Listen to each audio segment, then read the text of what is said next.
Both the Maid of the Mist and Hornblower cruises are taking passengers on an up-close look at Niagara Falls. But right now, they're offering two very different views from the outside. New at 11, Gilad Malamed looks at the different policies on board the boats. A ride on Maid of the Mist.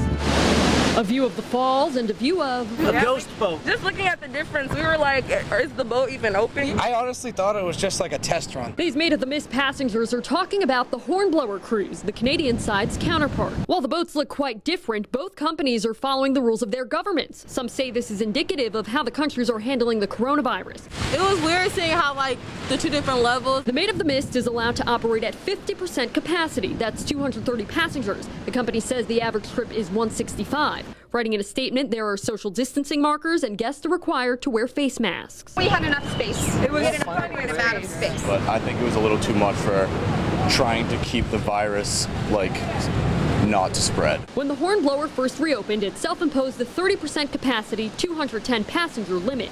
Later that day, the government told them they were classified as a vessel, not an attraction. So we quickly refitted, retooled, and then came up with a concept whereby we could create this VIP charter cruise package for 6. The Hornblower has a capacity of 700 people. This looks kind of funny. It actually looks comical or ridiculous a little bit, but it wasn't surprising that it was a matter of time before social media picked up on it, and it wasn't by design. I mean, that's what we were under the orders to execute. On Friday, the Hornblower will be allowed to have 100 passengers, about 15% of the boat's capacity. 100 is still going to look a little bit light. The Canadian government's guideline is not a percent, but a hard number of 100. Maura DiMaurizio says the 6-person charters will still continue. In Niagara Falls, Gilad Malamed, 7 Eyewitness News.